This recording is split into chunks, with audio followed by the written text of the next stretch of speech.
Saya minta maaf yang sebesar-besarnya bila ada sesepuh yang duduk di bawah ini sayangi lebih muda di atas. Saya mohon maaf yang sebesar-besarnya. Assalamualaikum warahmatullahi wabarakatuh.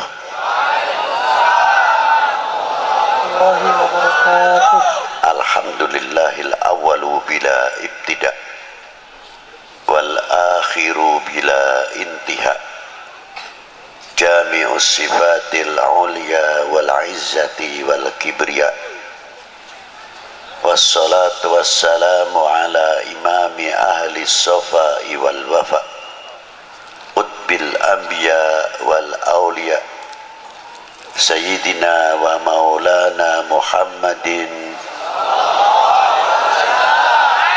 khairid dawa likulli saqamin wada, rahmatan wa shifa fi sirri wal jila, wa ala alihi wa sahbihi ma damatil ard was sama. Amma ba'du. Ayyuhas sadatinal a'izza al fudala,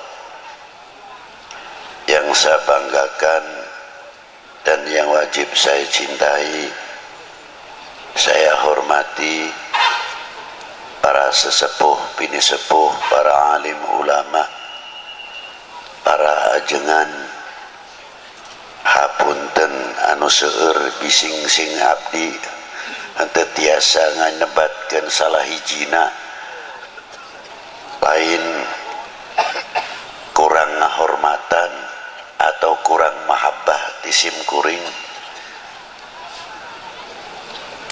Yang saya hormati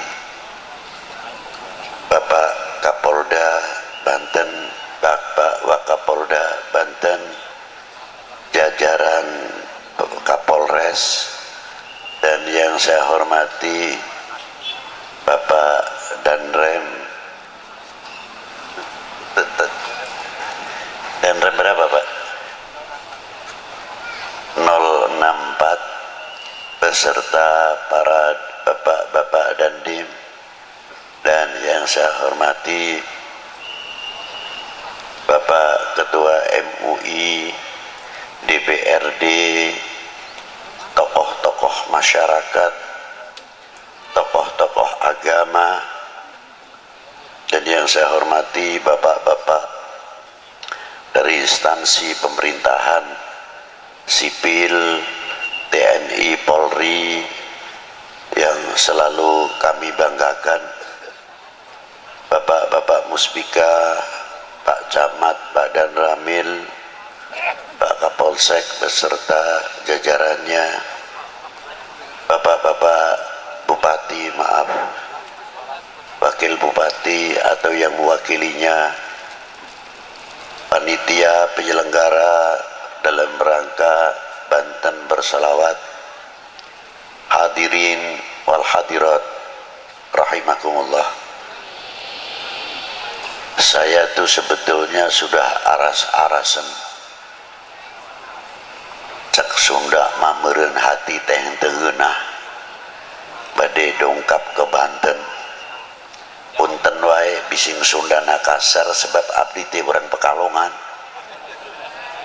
Jadi bising aya nu salah-salah nyahampunten we ka abdi. Ulah kirang-kirang. Para bapak, para ibu, karena apa? Tidak apa-apa, karena saya fisiknya itu kurang baik, tapi mendadak saya takut kalau dimarahi oleh Maulana Hasanuddin Banten, takut kalau dimarahi Maulana Yusuf, lebih-lebih ayahnya Maulana Hasanuddin Banten, Qutbil Aqtab Sayyidi Syekh Maulana Syarif Hidayatullah. Maka saya memohon dengan Allah, tawasul kepada beliau. Alhamdulillah, saya habis sholat Jum'ah jam 2, maghrib lebih sedikit jam 6:15 sudah masuk ke Cilegon. Itu diantara karomah para sesepuh-sesepuh di Banten ini. Ma'asyiral muslimina wa rahimakumullah. Apa sih sebenarnya sholawat itu? Kalau orang baca sholawat sudah banyak yang mengerti. Mungkin sholawat nariyahan, mungkin sholawat munjiat, dan sholawat-sholawat yang lain.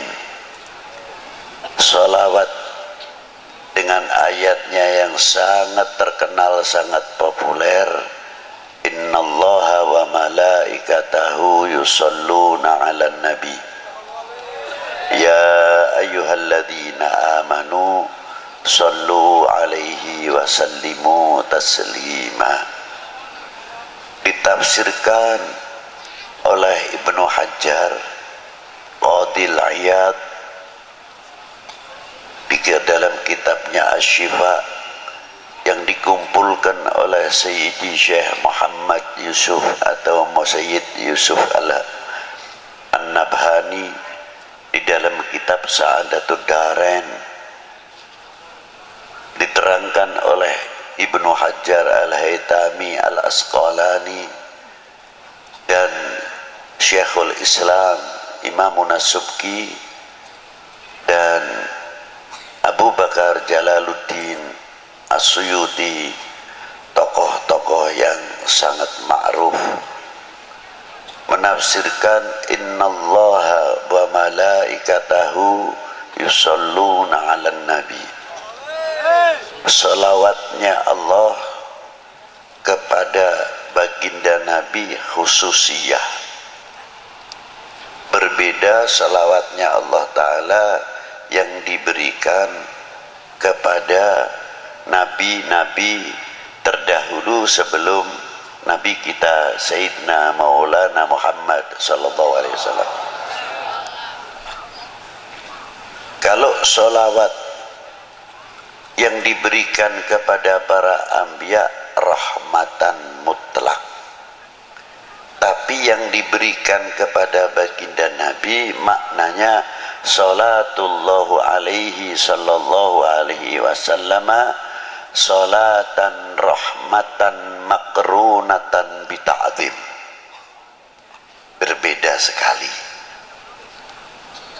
Salawatnya Allah Ta'ala yang diberikan kepada baginda Nabi mengagungkan satu kehormatan yang luar biasa diberikan kepada baginda Nabi sallallahu alaihi wasallam. Lautan rahmat yang tiada bertepian, rahmat yang sangat luar biasa, tapi tidak mungkin orang itu akan menggapai rahmat Allah Ta'ala yang diberikan kepada baginda Nabi tanpa ada pancingnya, syaratnya. Syaratnya apa? Dengan sholawat lagi. Jadi kalau kita membaca selawat kepada baginda Nabi, yang untung itu bukan baginda Nabi, yang untung sebetulnya kita. Itu diantaranya. Jadi jangan bangga, jangan salah faham seolah-olah kita bisa mendoakan baginda Nabi. Tidak, dengan salawat itu justru mendapatkan doa baginda Nabi Sallallahu Alaihi Wasallam. Buktinya apa? Di makam baginda Nabi Sallallahu Alaihi Wasallam itu ada satu malaikat ila yaumil qiyamah yang menunggu makamnya Rasulullah, setiap hari menerima sholawatnya umatnya, disampaikan kepada Rasulullah. Yang hebat itu tidak pribadinya saja. Malaikat cara menyampaikan kepada baginda Nabi disebutkan orang tuanya. Ini sholawatnya Fulan bin Fulan ya Rasulullah kepadamu. Jadi kalau kita ini mengangkat sholawat, walaupun yang bersalawat itu anak sendirian atau orang tua aliasnya mengangkat kedua orang tuanya di hadapan baginda Nabi Sallallahu Alaihi Wasallam dan mendapatkan rahmat. Yang mendapatkan rahmat bukan si pembaca sholawat saja, tapi kedua orang tuanya, karena disebut oleh malaikat tadi sholawatnya fulan bin fulan ya Rasulullah. Kelihatannya sepele. Ma'asyiral muslimina rahimakumullah, takdimnya Allah Subhanahu wa taala makrunatan bitakdim, ada satu kandungan nilai-nilai akhlak yang luar biasa. Di antaranya apa? Allah taala memberikan satu contoh nilai akhlak, nilai adab. Karena tadi makrunatan bitakdim, apa diantaranya? La taj'al du'a ar-rasul bainakum kadu'a ba'dukum ba'da. Jangan engkau memanggil kepada kekasihku ini sebagaimana engkau memanggil sesamamu. Allah Ta'ala tidak pernah memanggil dengan kalimat nida ya Muhammad atau ya Ahmad. Tidak ada itu. Coba dari mulai Bismillahirrahmanirrahim, Alif Lam Mim sampai kepada Qul a'udzu birabbin nas, tidak ada kalimatun nida ya Muhammad atau ya Ahmad. Ada khobar wa ma Muhammadun illa rasul, begitupun pangkatnya Rasulullah di bawah illa rasul.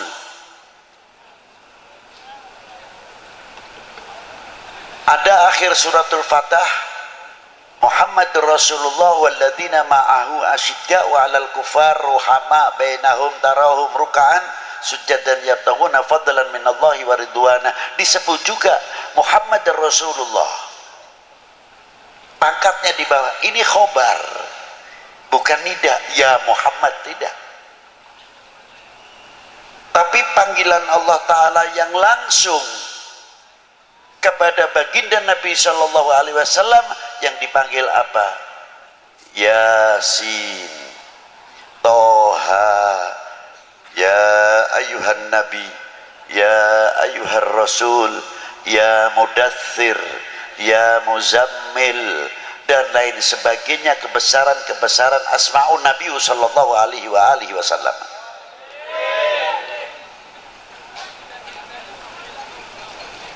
Itu diantaranya.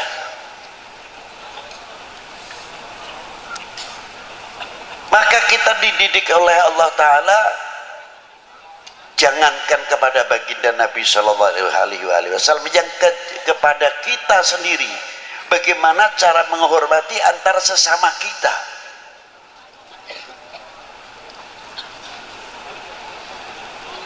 Ada bapak kepala desa, kita tahu namanya si A, umurnya jauh lebih tua saya, tapi beliau sudah mendapatkan kepercayaan oleh orang sedesa menjadi bapak kepala desa. Kalau saya tidak memberikan contoh yang baik, walaupun beliau lebih muda, umpamanya namanya si Fulan, kita harus menyebut Bapak Fulan mau kemana, Bapak Fulan dari mana. Inilah nilai-nilai akhlak. Kalau sudah kita saling menghormati, orang awam akan bertanya, akan berbicara, tuh ajengan yang begitu sepuh saja, tuh Habib yang begitu sepuh saja menghormati kepada kepala desanya, padahal kepala desanya pantasnya anaknya, tapi begitu hormatnya. Inilah meningkatkan kewibawaan daripada nama desa itu sendiri. Tapi kalau kita sudah memanggilnya Fulan mau ke mana, Fulan badai ke mana, atau badai tindak pundi, apa ngendi, dan sebagainya, secara tidak langsung menjatuhkan kewibawaan pimpinan-pimpinan yang ada di dalam desa itu, walaupun dalam sekup yang kecil. Itu hebatnya. Maka Allah Ta'ala selalu memberikan bimbingan, tuntunan terus kepada umat baginda Nabi sallallahu alaihi wasallam. Ini contoh yang luar biasa. Yang kedua, makna sholawat terhadap wa ala ali Sayyidina Muhammad. Ini pertama kali turun ayat innallaha wa malaikatahu yusalluna 'alan nabi ya ayyuhalladzina amanu sallu 'alaihi wa sallimu taslima. Sahabat Ka'bil Akhbar bertanya kepada baginda Nabi, kaifa nusalli 'alaika ya Rasulullah. Hebatnya sang penanya, tidak menggunakan memunculkan ego atau akuisme, menggunakan kalimah nahnu. Kaifa nusalli, bukan kaifa usalli alaika ya Rasulullah, tidak.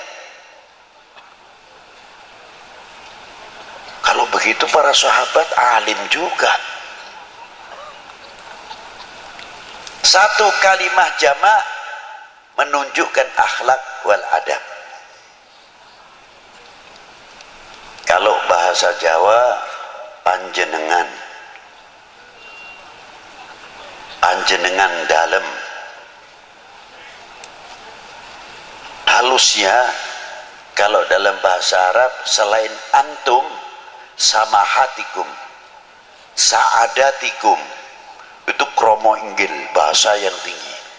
Ila hadratis samahat fulan syekhona wa ustadina Sayyidi Syekh fulan bin fulan. Itu diantaranya. Nah, kita dipanggil seumpamanya ketemu dengan teman-teman, antum dari mana? Bukan ente sing ngendi nggih. Bukan. Tapi antum dari mana? Ini halus. Kalimah panggilan antum akan berdampak yang hebat kepada ikhwanuna wa asgharina, kepada anak-anak, sebab menggunakan kalimah antum. Yang kedua, menggunakan kalimah nahnu mutawadian, untuk menunjukkan ketawaduan.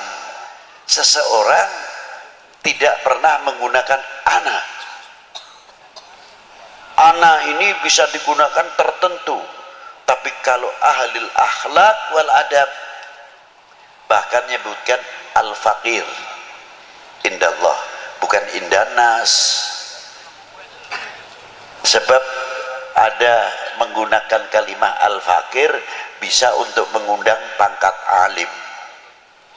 Sebabnya apa? Rata-rata orang alim biasanya menyebutkan dirinya al-faqir. Maka dari itu supaya saya dipanggil alim, maka menyebut diri saya al-faqir supaya dipanggil alim. Nah itulah, itu kita ketipu dengan dirinya sendiri. Padahal yang dimaksud di sini al-faqir indallah. Al-faqir indallah. Itulah sahabat Ka'ab dengan rendah dirinya di hadapan sang maha guru, ialah baginda Nabi sallallahu alaihi wasallam. Kaifa nusalli alaika ya Rasulullah. Mengapa menggunakan kaifah alaika bukan alaikum? Di sini menggunakan mukhatab istikhdhariyah. Seperti pada waktu kita sholat, at-tahiyyatul mubarakatus salawatut thayyibatu lillah. Assalamu alayka, ketika mengucapkan assalamu alayka seolah-olah kita berhadapan dengan baginda Nabi sallallahu alaihi wasallam. Ini disebut mukhatab istikhdhariyah. Kalau orang sudah terlatih dengan istikhdhariyah al-mukhatab, lama-lama karena kita sering menghadap kepada Rasulullah, kita akan merasa dilihat oleh Rasulullah SAW, dan kita akan banyak bercermin kepada baginda Nabi SAW. Bercermin tutur kata kita, bercermin pandangan kita, bercermin wawasan kita, jauh bercermin telinga kita sampai mata, telinga, mulut, sebagaimana kita menghasilkan karya wudhu. Karya wudhu yang telah melahirkan dan menyentuh, mencapai batiniah. Wudhunya bukan untuk zahiriyah saja.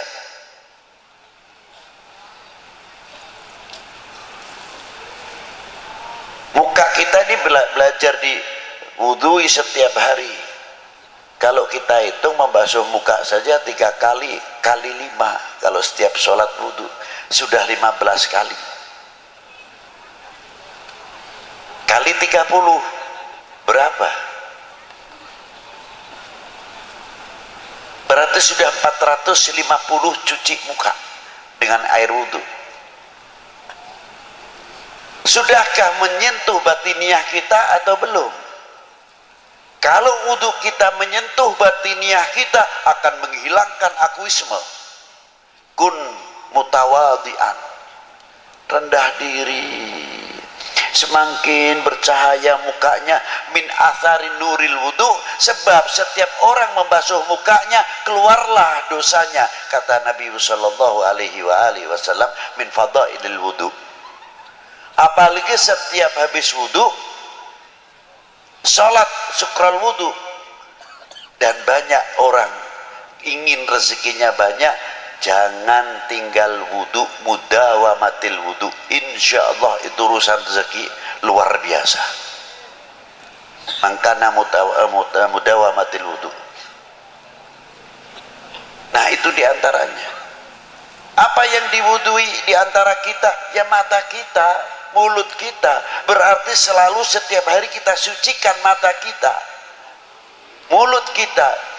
Kalau sudah menyentuh batiniah kita, pasti mata kita akan mempunyai pandangan dan wawasan yang jauh dalam segi ilmu dan lain-lainnya. Segi ilmu, segi agama, sampai kepada wawasan kebangsaan, wawasan kita itu jauh. Satu contoh. Dan yang kedua, akan menutup aib.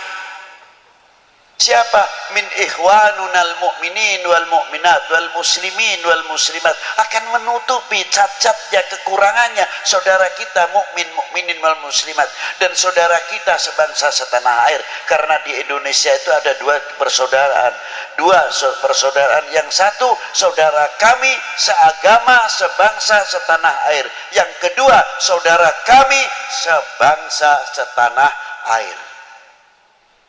Itu persaudaraan. Itu yang harus kita jaga, keutuhannya dan sebagainya. Ini dua. Mestinya kita pandai-pandai menutupi.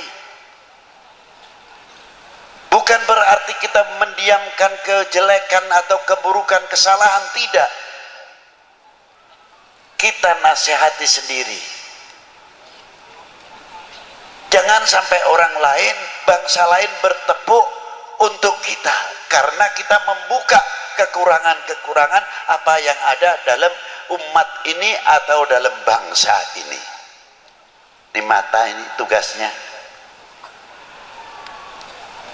Yang kedua, telinga mempunyai filter,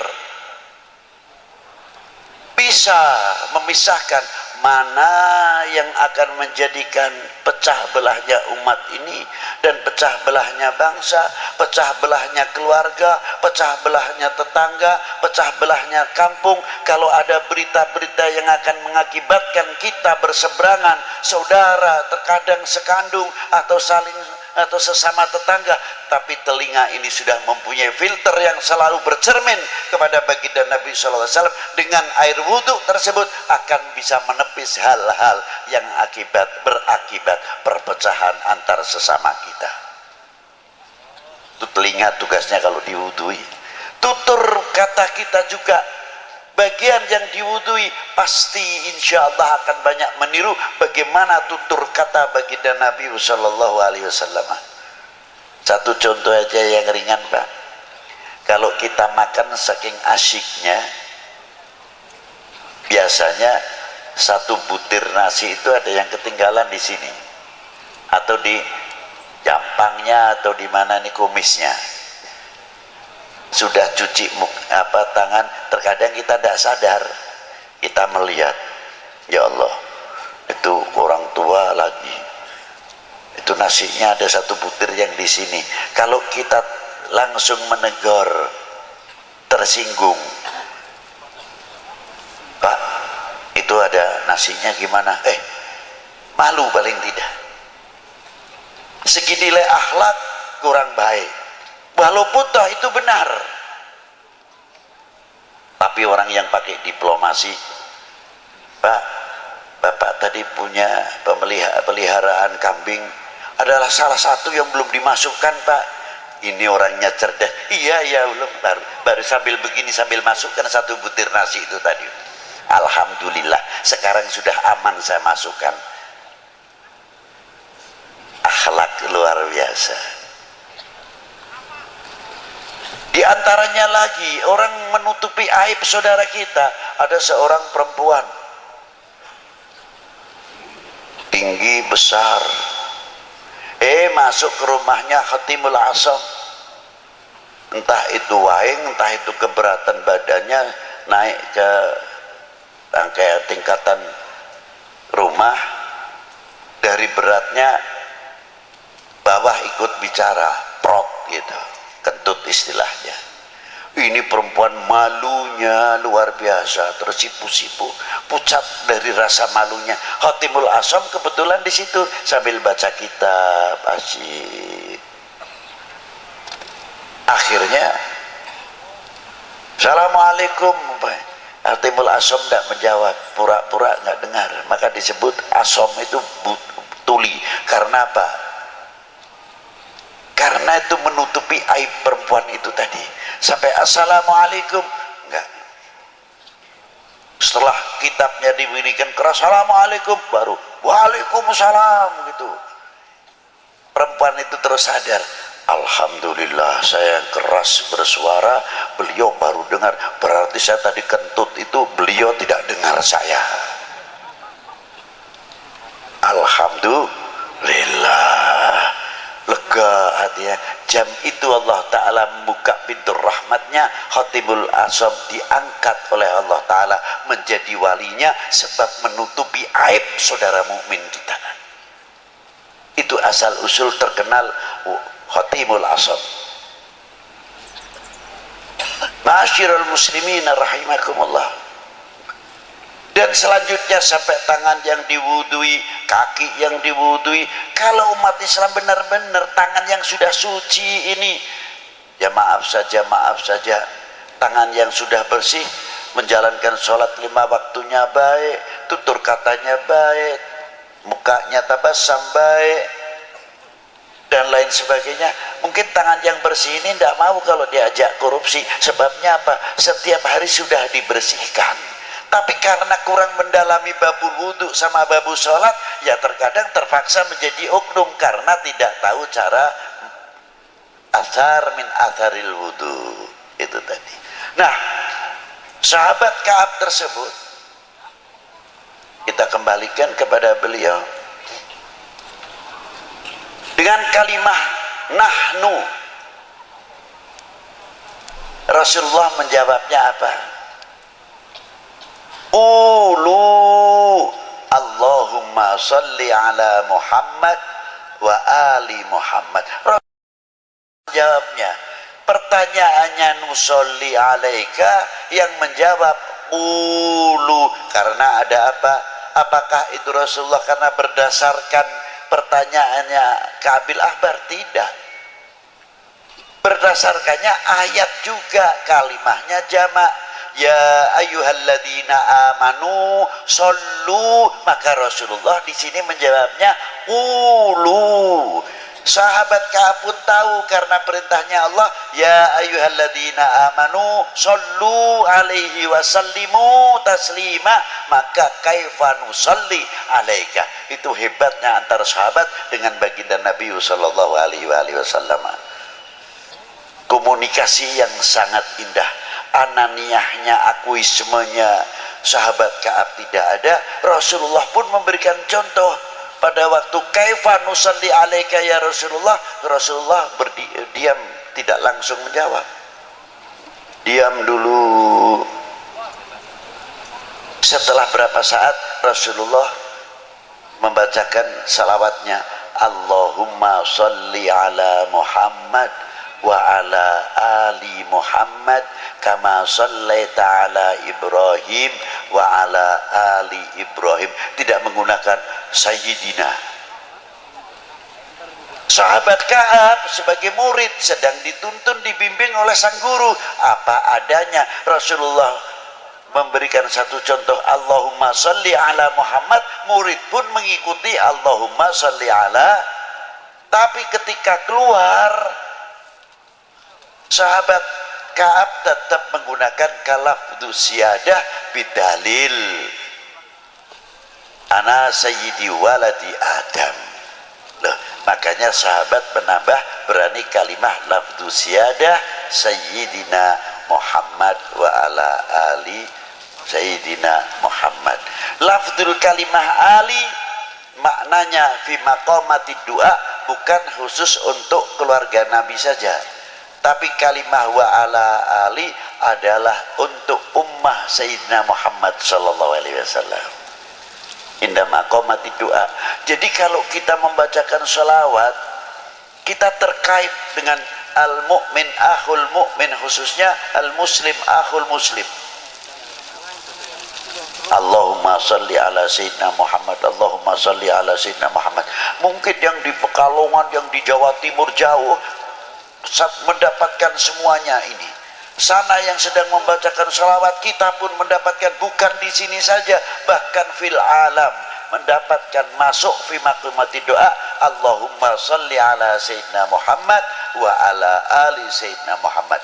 Jadi salawat itu tali silaturahmi kepada Nabi, tali silaturahmi kepada keluarga Nabi, tali silaturahmi ma bainal akhwainil ummah wal ummah, al mu'min wal mu'minah wal muslim wal muslimah. Di sini masih terkait dalam as-shalah.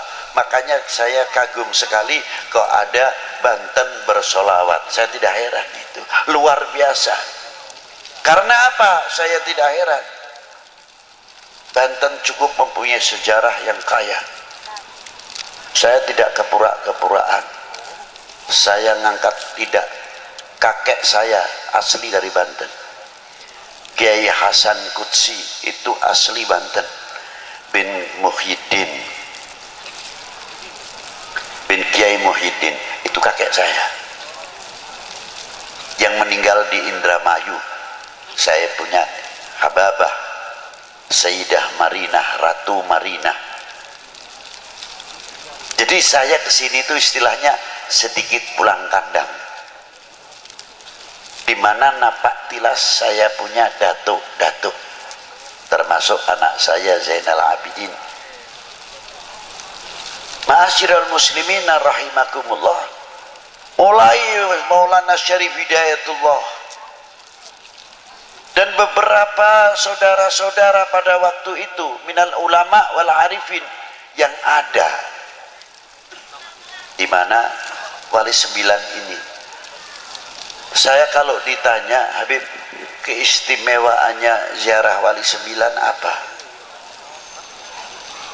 Saya cuma oleh-olehnya satu, Pak, malu.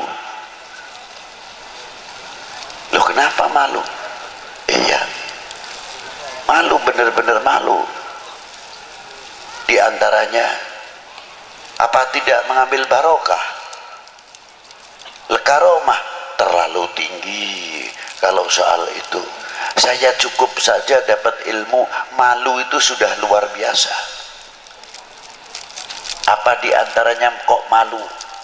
Saya di Sunan Ampel, para bapak, para ibu, makamnya di tengah desa, masuk Ganggang di situ Ampel Dento, Ampel Suci, Ampel Gading, dan lain-lainnya. Rata-rata toko-toko yang mahal-mahal di dalam kampung, bukan di pinggir jalan. Ternyata menunggu, menghormat tamunya Kanjeng Sunan Ampel yang satu hari tidak lepas 100 bis, apalagi kalau Jumat Kliwon atau Jumat Legi di sana, ratusan bis yang datang. Jadi saya pikir, ya Allah, Sunan Ampel masih di dalam kubur, masih bisa membuat ekonomi kerakyatan, masih bisa memakmurkan lingkungan. Coba kalau tidak ada Sunan Ampel, mana mungkin orang akan datang? Paling ziarah ke masjid kuno selesai. Setiap hari non-stop. Dan setiap orang yang ziarah ke sana bisa mempersatukan umat. Baca Yasin sendiri, baca Waqiah sendiri, yang satu baca tahlil, yang satu baca salawat. Tidak ada yang intervensi. Kamu jangan selawatan terus, jangan keras-keras bacanya, saya masih baca Yasin. Yang saya Yasin ongko-ongko saja, baca santai, tidak menyalahkan. Coba ditarik kembali ke Maulana Syarif Hidayatullah, separuh muslim, separuh non muslim. Hebat. Dengan akidah, etikot macam-macam. Sebelah itu kalau ziarah ke Gunung Jati, ada yang begini, ada yang datang terus, ada lagi yang datang saudara muslim juga pakai kudungnya dilepas, langsung saja pintunya dibeginikan aja, ambil barokah, macam-macam. Kata saya, kita datang ke lautan ini, hati kita harus husnudon, tidak boleh suudon. Syarif Hidayatullah itu lautan besar. Begedor pisang artinya pohon pisang yang sudah tidak kepake, kalau dibuang ke sungai larinya juga ke laut. Kotoran apa saja yang masuk sungai larinya semuanya ke laut, diterima semua oleh laut. Tapi tidak pernah laut terkotori luar biasa dengan limbah-limbah yang ada dalam sungai-sungai, lebih-lebih kalau musim hujan, banjir atau caah. Per detik itu berapa juta kubik masuk ke laut, tidak bisa dihitung. Ini detikan para bapak, para ibu. Dengan membawa limbahnya, semua limbah yang masuk ke lautan ots, minggir semua, ditepis oleh gelombang-gelombangnya, tidak mampu mengotori. Yang kedua, hebatnya lagi apa? Yang per detik sekian juta atau miliar kubik masuk ke lautan, dan berapa anak sungai yang besar, dan sungai yang besar, anak sungai yang ada di Jawa ini semua rata-rata sebagian besar masuknya ke Pantura, Laut Utara. Saya belum pernah mendengar air laut menjadi tawar karena musim banjir kalah air asinnya. Tidak. Sudah pernah dengar itu? Belum. Berarti kalau kita pikir akal yang sehat, laut mempunyai harga diri, laut mempunyai jati diri, laut mempunyai kehormatan diri.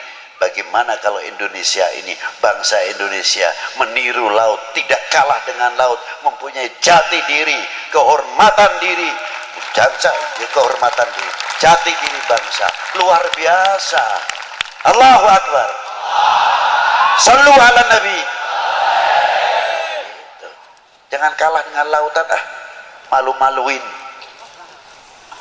Yang hebat lagi ikannya yang ada dalam laut.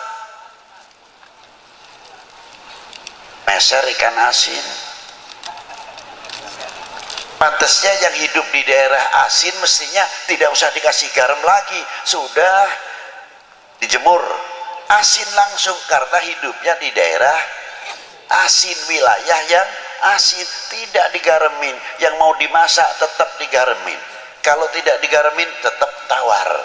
Jadi saya pikir ikan pun di dalam laut bisa bermain dengan air asin, tapi tidak mempunyai intervensi terhadap asin.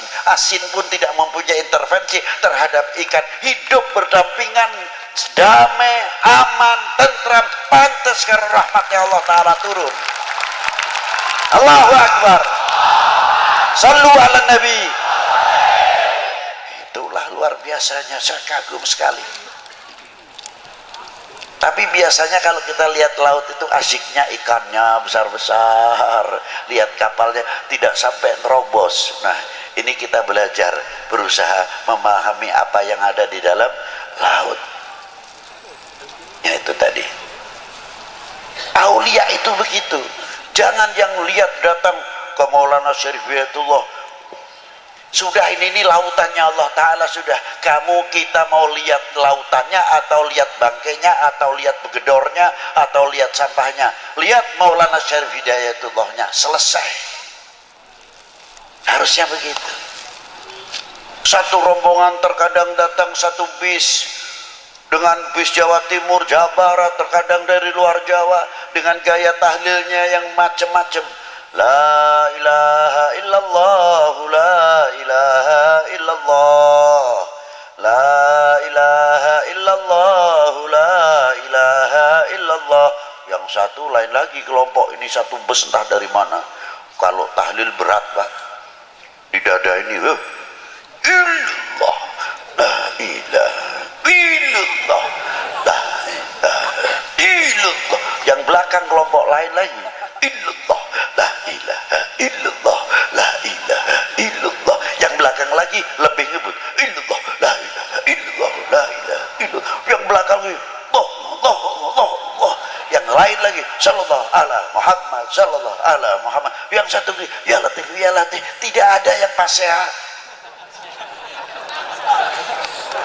tidak ada yang tukaran. Berarti orang mati masih bisa mempersatukan umat, orang mati masih bisa mempersatukan bangsa, orang mati masih bisa memberikan tuntunan, bukan tontonan. Allah, Allah, Allah, sallu ala Nabi. Luar biasa. Maka saya malu kalau lihat Syarif Hidayatullah. Seumpamanya saya ceritakan, yang satu zikirnya la ilaha illallah, la ilaha illallah. Yang satu illallah. Kang, jangan begitu nih, dada saya sesek Kang. Biasa saja tahlilnya, biasa seperti saya. Kata rombongan ini, saya itu mantepnya begini, sampai nongkong wae tulan niru-nuru. Yang sebelahnya satu rombongan lagi yang tahlilnya illallah, la ilaha illallah, la ilaha illallah. Tapi matanya ke sana ke sini, lihat ini dua rombongan pasya.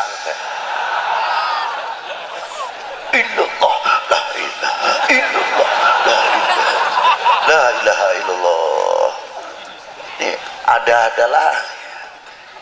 Rupanya yang ini tersinggung juga. Lu lagi ribut, kita masih begini, ente tambah ngebut. Kata yang ngebut, lo kalau saya tidak ngebut mana mungkin saya dapat banyak. Nah, itu. Enggak lama datang orang gede itu besar, pakainya speaker nih dikempit begini kan. Saya kira ini aduh, jangan-jangan suaranya orang sudah tinggi begitu tuh, top dah suaranya. Aduh, saya menyingkir aja dulu lah daripada kena suaranya speakernya, sebab orangnya begitu tinggi. Saya kira suaranya sama dengan tingginya. Enggak tahu, ilah hadratin Nabil Mustafa Sina Muhammadin sallallahu alaihi wasallam, Al-Fatihah. Ada lagi ini namanya pengalaman ziarah di Maulana Syarif Hidayatullah, dan di mana-mana asik juga saya pikir gitu. Komplit. Subhanallah. Di lingkungannya pasaran, ekonomi kerakyatan terbangun. Maka saya bertanya, saya pernah berbuat apa untuk umat ini? Saya pernah berbuat apa untuk umat ini? Saya telah mengisi apa tinggalan Rasulullah Sallallahu Alaihi Wasallam? beliau luar biasa. Maulana Syarif Hidayatullah Wali Ibnul Wali wa Ibnul Wali Ibnul Wali Sibtun Nabi SAW Maulana Syarif Hidayatullah bin Imaduddin Abdullah bin Ali Nurul Alam bin Jamaluddin Hussein bin Ahmad Syah Jalal bin Abdullah Utmat Khan bin Amir Abdul Malik bin Alwi bin Malfaqi bin Muhammad Saib Marbat bin Ali Khalid Qasam bin Alwi bin Muhammad bin Alwi bin Ubaidillah bin Ahmad Al-Muhajir bin Isa An-Nagi bin Muhammad An-Nagi bin Ali Al-Uraidi bin Ja'far Sadiq bin Muhammad Al-Baqir bin Ali Zainal Abidin bin Husain Sibti bin Ali bin Abi Talib wa bin Fatimah Zahra Al-Batul binti Rasulillah sallallahu alaihi wasallam Rasul. Faqala Nabi sallallahu alaihi wasallam ahli baiti kama tali safinatin Nuh, anak cucuku bagikan perahunya Nabi Allah Nuh. Alhamdulillah Banten mempunyai safinatun Nuh. Man rokibaha najah, barang siapa menaikinya selamat. Sebab safinatun Nuh, siapa beliau? Maulana Hasanuddin bin Syarif Hidayatullah wa Muhammad Yusuf bin Hasanuddin Al-Bantani bin Maulana Syarif Hidayatullah. Tubahlah beruntunglah kalian mempunyai paku di negeri ini. Tidak cukup di Banten saja. Ada seseorang wali besar ziarah ke Maulana Syarif Hidayatullah, namanya Al-Habib Alwi bin Muhammad bin Tahir Al-Haddad. Ketika ziarah ke Maulana Syarif, kaifa halukum ya Syarif Hidayatullah, apa kabar, bagaimana antum di sini di Indonesia ini? Ana hami fil Jawa, saya adalah pelindungnya di Jawa ini. Ketika Syed Habib Alwi ziarah ke Maulana Syed Ibrahim Bonang, kaifa halukum ya Syekh Sunan Bonang, apa kata Syarif Maulana Syarif Hidayatullah? Beliau hami fil Jawa wa ana nadiruha.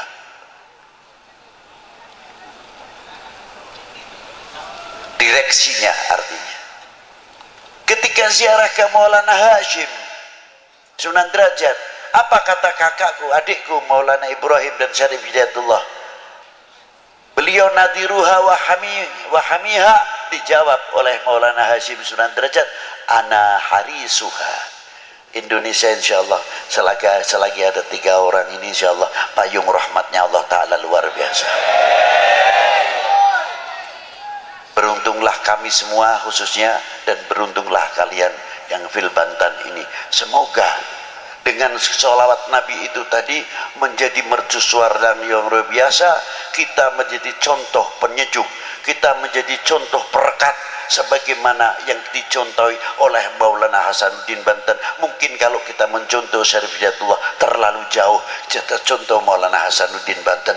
Begitu hebatnya. Dulu kalau kecil saya ziarah ke beliau masih kurang ramai, sepi. Sekarang sudah orang ziarah luar biasa, ramainya luar biasa. Ya Allah, kapan aku ini mendapat qatrah sedikit sajalah dari Maulana Hasanuddin, bisa memberikan satu contoh yang luar biasa. Bagaimana hidup beliau pada waktu perjuangan mempertahankan Malaka dari pertahanan Portugis.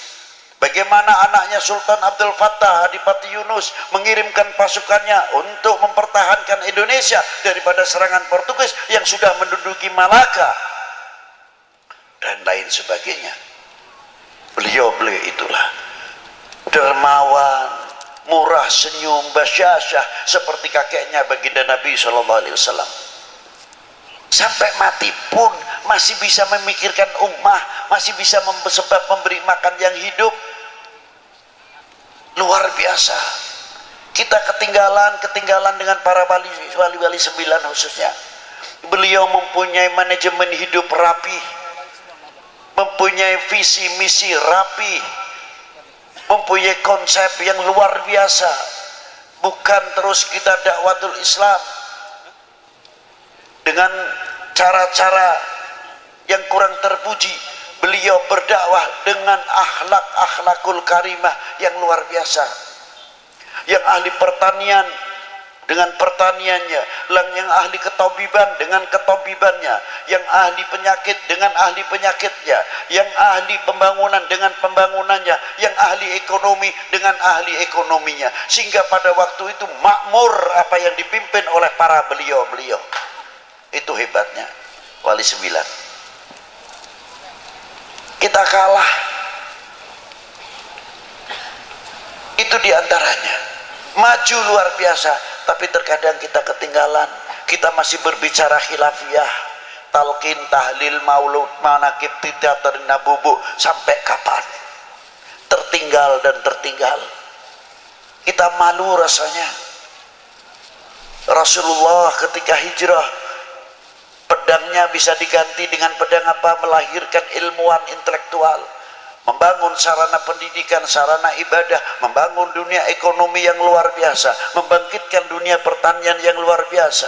Mungkin kalau kita terjemahkan dengan bahasa sekarang, Allahu Akbar, bangun ekonomi, Allahu Akbar, bangun marketing, Allahu Akbar, bangun perguruan tinggi khusus ilmu Al-Quran, ilmu pengetahuan yang ada di dalam Al-Quran. Allahu Akbar, bangun supermarket, Allahu Akbar, bangun mall, bukan Allahu Akbar, bangun khilafiyah. Dari sini ke sana, dari sana ke sini, talqin, tahlil, maulud, manakib, terus begitu dan begitu, tidak ada habisnya. Yang satu membid'ahkan, yang satu menjawab, yang dan lain sebagainya. Sedangkan bangsa lain membuat senjata yang hebat, membuat nuklir yang hebat, pesawat tempur yang hebat, pesawat-pesawat ataupun kapal-kapalnya yang luar biasa, canggih luar biasa. Kita tertinggal. Betul? Betul enggak? Tinggal. Belum pesawatnya untuk jamaah haji, yang bikin siapa? Ketinggalan lagi. Ilmu IT, antropolognya, astronominya, elektronya, ketinggalan semuanya. Obat-obatan sampai alat-alat kedokteran, siapa yang bikin kita ketinggalan juga? Yang bahas khilafiyah terus, sampai kefanatikan kita hampir pudar. Maaf, jangan tersinggung. Maaf Bu, jangan marah ya. Saya ngomong-ngomong seadanya aja. Seandainya kita itu fanatik dengan apa yang hasil bumi pertiwi ini, kita bisa mengejar ekonomi kita yang tertinggal. Karena apa? Hasil karya bumi pertiwi kita terangkat namanya. Ayo bareng-bareng dirubah supaya kita dapat nama. Kira-kiranya mau nggak? Dapat nama lo ini. Pasaran kita supaya baik. Dirubah, jambunya jambu Indonesia, jambunya jambu Banten, jambu Pandeglang, jambu Serang. Keluarkan kualitas yang luar biasa. Nanamnya di Indonesia, apa di Indonesia, yang dapat nama orang lain jambu Bangkok. Sampai ayamnya bertelur di sini, apa di sini, ayamnya ayam nasib. Kira-kiranya malu nggak? Kira-kiranya tertinggal kita. Duren Bangkok, duren motong. Ayo sedikit-sedikit supaya kita mempunyai kefanatikan terhadap bangsa ini. Jambu Indonesia, duren Indonesia, lele Indonesia. Lagi-lagi Bangkok, boro-boro gulanya masih tetap gula Jawa. Ini kalau sudah Jawa, gula Bangkok mati kutu deh. Ayo bangkitkan kembali supaya ekonomi kita bangkitkan, merasa memiliki handar beni kepada tanah air ini. Insya Allah ekonomi kita akan maju sebagaimana Maulana Hasanuddin saja dikubur masih bisa memberikan kesejahteraan kepada yang hidup, khususnya kepada lingkungannya. Inilah hikmah daripada as-shalah ala Nabi sallallahu alaihi wasallam. Ayo bangkitkan kembali intelektual kita, bangun madrasah kita dan lain-lainnya. Semoga dengan barokah para aulia yang ada di negeri ini, kita diberi barokah umurnya, barokah rezekinya, barokah pertaniannya, barokah, lain-lainnya dan lain-lainnya. Dan kita menjadi umat tidak akan memalukan para sesepuh kita. Kita jadi umat tidak akan memalukan para guru kita. Kita menjadi umat tidak akan memalukan kedua orang tua kita di hadapan Allah Subhanahu wa taala. Belajarlah menjadi orang yang mengerti terima kasih kepada kedua orang tua kita. Seandainya gunung yang paling terbesar di sini umpamanya Gunung Krakatau atau Gunung Karang dijadikan emas untuk membalas jasanya kedua orang tua kita dan guru kita, belum apa-apa. Jangan dikira kita sudah begini,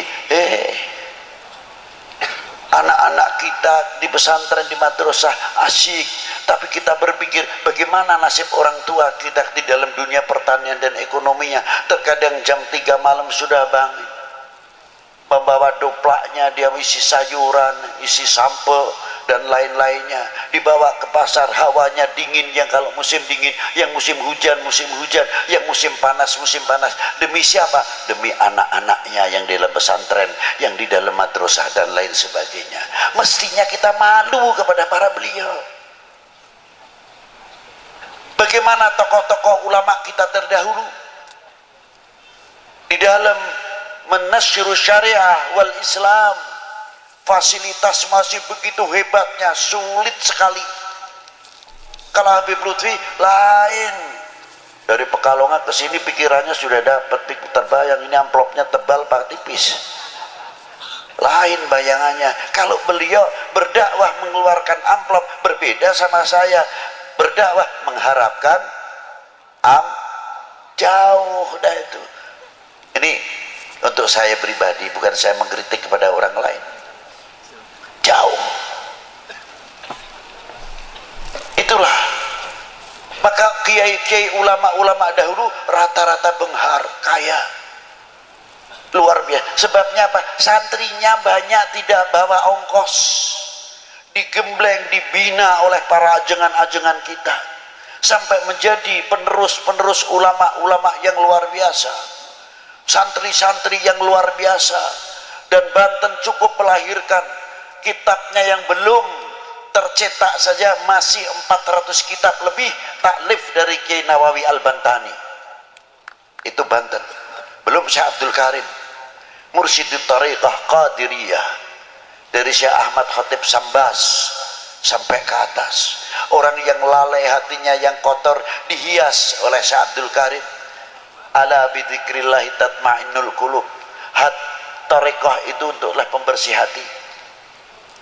Sebab tempatnya takabur di sini, sebab tempatnya riya di sini, sebab riya tempatnya hasud di sini, dan segala-gala penyakit hati sampai penyakit ghaflah, lalai kepada Allah Subhanahu wa taala, sumbernya dari sini, yang memancar kepada otaknya, matanya, telinganya, sehingga kita menjadi orang yang lalai kepada Allah Subhanahu wa taala. Dibersihkan dengan pelantara Syekh Abdul Karim Al-Bantani melalui tariqah ala bidzikrillahi tatmainnul qulub.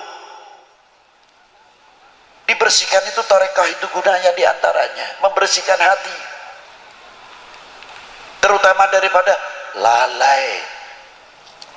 Kalau kita sedang mengucapkan la ilaha illallah, merasa didengar, dilihat oleh Allah Ta'ala, merasa diperhatikan oleh baginda Nabi sallallahu alaihi wasallam, artinya kita sambil bercermin la ilaha illallah, selalu kita robitoh kepada guru-guru kita sampai mampu robitoh kepada baginda Nabi sallallahu alaihi wasallam. Kalau kita bisa mengamalkan itu, aman luar biasa. Karena apa? Kita selalu merasa didengar, dilihat oleh Allah Subhanahu wa. Mau berbuat maksiat malu, mau ngomongin orang malu, mau nyaci maki orang malu, mau nyacat orang malu, karena kita selalu dilihat oleh Subhanahu wa ta'ala. Itulah diantara pentingnya tariqah. Semoga kita dimasukkan golongan min ahli la ilaha illallah Sayyidina Muhammad Rasulullah sallallahu alaihi wasallam. Demikian yang saya bisa sampaikan. Saya tidak bisa panjang lebar, tapi saya hanya bisa berdoa, semoga majelis ini, saya minta sama Allah Ta'ala, tawasul kepada baginda Nabi SAW, Ya Rasulullah, ini tawasaltu bika, kita mohon kepadamu ya Allah dengan tawasul kepada kekasihmu, semoga majelis ini sampai majelis dunia wa akhirah bisa duduk bersama Rasulullah sallallahu alaihi wasallam. Allahumma, itulah yang bisa saya sampaikan, kurang lebihnya wal afu minkum. Wassalamualaikum warahmatullahi wabarakatuh.